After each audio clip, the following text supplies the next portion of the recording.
ಗೃಹಲಕ್ಷ್ಮಿ ಯೋಜನೆ ಹಣ ಬರದೇ ಇದ್ದವರಿಗೆ ಈ ದಿನಾಂಕದೊಳಗೆ ಜಮಾ. ಸಿಎಂ ಸಿದ್ದರಾಮಯ್ಯನವರ ಹೇಳಿಕೆ.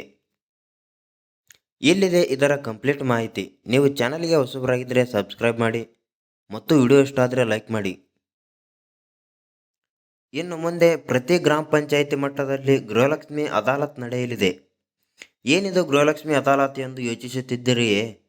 ಈ ಯೋಜನೆಯು 2 ಲಕ್ಷ ಜನರಿಗೆ ಗೃಹಲಕ್ಷ್ಮಿಯ ಹಣ ಬರದೇ ಇರುವ ಕಾರಣ ಗ್ರಾಮ ಪಂಚಾಯಿತಿ ಮಟ್ಟದಲ್ಲಿ ಅದಾಲತ್ ನಡೆಸಿ ತೊಂದರೆಗಳನ್ನು ಬಗೆಹರಿಸಿ ಎಲ್ಲ ಗೃಹಲಕ್ಷ್ಮಿಯರಿಗೆ ಹಣ ತಲುಪುವಂತೆ ಮಾಡಲಾಗುವುದು.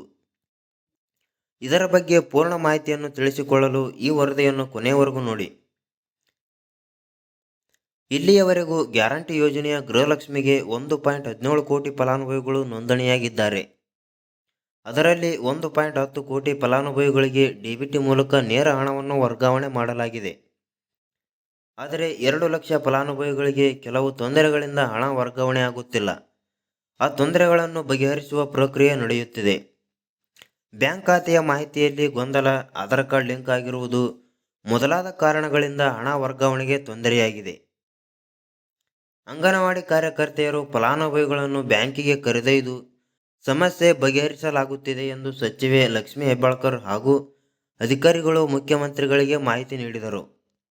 ಅಷ್ಟೇ ಅಲ್ಲದೆ ಡಿಸೆಂಬರ್ ಒಳಗಾಗಿ ಈ ಎಲ್ಲ ಕುಂದುಕೊರತೆಗಳನ್ನು ಬಗೆಹರಿಸಿ ಉಳಿದ 2 ಲಕ್ಷ ಫಲಾನುಭವಿಗಳಿಗೆ ಹಾಗೂ ಎಲ್ಲರಿಗೂ ಕೂಡ ಗ್ಯಾರಂಟಿ ಗೃಹಲಕ್ಷ್ಮಿ ಹಣವನ್ನು ಖಾತೆಗೆ ಬರುವಂತೆ ಮಾಡಲಾಗುವುದು ಎಂದು ಸಿದ್ದರಾಮಯ್ಯನವರು ಸಂದೇಶವನ್ನು ನೀಡಿದ್ದಾರೆ. ಡಿಸೆಂಬರ್ನಲ್ಲೂ ಹಣ ಬಾರದೇ ಇದ್ದರೆ ಈ ಕೆಲಸ ಮಾಡಿ. ಹಣ ಬಾರದೇ ಇದ್ದರೆ ತಕ್ಷಣವೇ ನೀವು ಅದಾಲತ್ ದೂರು ಸಲ್ಲಿಸಬಹುದು.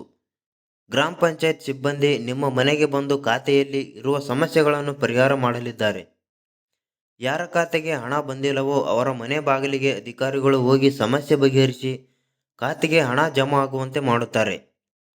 ಅಂಗನವಾಡಿ ಸಹಾಯಕಿಯರು ಹಾಗೂ ಗ್ರಾಮ ಪಂಚಾಯತ್ ಕಡೆಯಿಂದ ಅಧಿಕಾರಿಗಳು ನಿಮ್ಮನ್ನು ಸಂಪರ್ಕಿಸುತ್ತಾರೆ. ಮಹಿಳೆಯರ ಖಾತೆಗೆ ಹಣ ಜಮಾ ಆಗದೇ ಇದ್ದಲ್ಲಿ ತಾವೇ ಸ್ವತಃ ಬ್ಯಾಂಕಿಗೆ ಕರೆದುಕೊಂಡು ಹೋಗಿ ಹಾಗೂ ಮತ್ತಿತರ ದಾಖಲೆಗಳನ್ನು ಸರಿಯಾಗಿ ಮಾಡಿಕೊಡುತ್ತಾರೆ. ಅದಾಲತ್ ಪ್ರಕ್ರಿಯೆ ಮೂಲಕ ಗ್ರಾಮ ಪಂಚಾಯತ್ ಸಿಬ್ಬಂದಿ ಯಾವ ಮಹಿಳೆಯ ಖಾತೆಗೆ ಹಣ ಜಮಾ ಆಗಿಲ್ಲ ಎನ್ನುವ ವಿವರವನ್ನು ಸರ್ಕಾರಕ್ಕೆ ನೀಡಬೇಕು. ಗೃಹಲಕ್ಷ್ಮಿ ಯೋಜನೆಯ ಪ್ರಗತಿ ಪರಿಶೀಲನೆ ಸಭೆ. ಗೃಹಲಕ್ಷ್ಮಿ ಯೋಜನೆಯ ಪ್ರಗತಿ ಪರಿಶೀಲನೆ ಸಭೆಯಲ್ಲಿ ಮುಖ್ಯಮಂತ್ರಿಯವರು ಅಧ್ಯಕ್ಷತೆಯನ್ನು ವಹಿಸಿದ್ದರು ಹಾಗೂ ಮಹಿಳಾ ಮತ್ತು ಮಕ್ಕಳ ಕಲ್ಯಾಣ ಇಲಾಖೆಯ ಸಚಿವೆಯಾದ ಲಕ್ಷ್ಮೀ ಹೆಬ್ಬಾಳ್ಕರ್ ಅವರು ಕೂಡ ಉಪಸ್ಥಿತರಿದ್ದರು. ಸಭೆಯಲ್ಲಿ ಮಾತನಾಡಿ ಬ್ಯಾಂಕ್ ಖಾತೆ ಹಾಗೂ ಆಧಾರ್ ಲಿಂಕ್ ಹೀಗೆ ಮತ್ತಿತರ ಸಮಸ್ಯೆಗಳಿಂದ ಗೃಹಲಕ್ಷ್ಮಿ ಹಣ ಬರದಿದ್ದರೆ ಅಂತಹ ಸಮಸ್ಯೆಗಳನ್ನು ಗ್ರಾಮ ಮಟ್ಟದಲ್ಲಿ ಅದಾಲತ್ ನಡೆಸಿ ಡಿಸೆಂಬರ್ ಒಳಗೆ ಅವುಗಳೆಲ್ಲವುಗಳನ್ನು ಬಗೆಹರಿಸಬೇಕು ಎಂದು ಸೂಚನೆ ನೀಡಿದರು. ಹಾಗಾಗಿ ಇನ್ನೂ ಗೃಹಲಕ್ಷ್ಮಿಯ ಹಣ ಬಂದಿಲ್ಲ ಎಂದು ಚಿಂತಿಸುವವರಿಗೆ ಇದು ಒಂದು ಸಂತಸದ ಸುದ್ದಿಯಾಗಿದೆ. ಎಲ್ಲ ಫಲಾನುಭವಿಗಳಿಗೂ ಗೃಹಲಕ್ಷ್ಮಿ ಯೋಜನೆಯ ಹಣ ಡಿಸೆಂಬರ್ ಒಳಗಾಗಿ ಖಾತೆಗೆ ಬಂದು ಜಮಾ ಆಗಲಿದೆ. ಇದುವರೆಗೂ ಹಣ ಬರದೇ ಇದ್ದವರಿಗೆ ಒಟ್ಟಿಗೆ 6,000 ರೂಪಾಯಿ ಖಾತೆಗೆ ಬರುತ್ತೆ.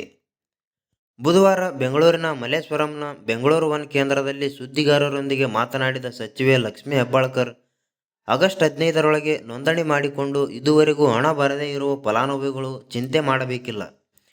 3 ತಿಂಗಳ ಹಣ ಒಟ್ಟು ಬಾಕಿ ಇರುವ 6,000 ರೂಪಾಯಿಗಳನ್ನು ಪೂರ್ಣವಾಗಿ ಖಾತೆಗೆ ಜಮಾ ಮಾಡಲಾಗುತ್ತದೆ ಎಂದು ಭರವಸೆ ನೀಡಿದರು.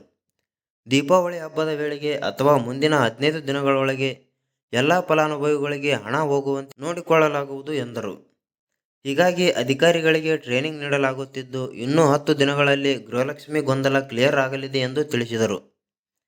ಇದರ ಜೊತೆಗೆ 1902 ಹೆಲ್ಪ್ಲೈನ್ ನಂಬರ್ ಇದ್ದು ಇದಕ್ಕೆ ಕರೆ ಮಾಡಿ ಮಹಿಳೆಯರು ಮಾಹಿತಿಯನ್ನು ಪಡೆದುಕೊಳ್ಳಬಹುದು ಎಂದರು. ಈ ಮಾಹಿತಿ ಇಷ್ಟ ಆದರೆ ವಿಡಿಯೋಗೆ ಲೈಕ್ ಮಾಡಿ, ಚಾನಲ್ಗೆ ಹೊಸಬರಾಗಿದ್ದರೆ ಸಬ್ಸ್ಕ್ರೈಬ್ ಮಾಡಿ.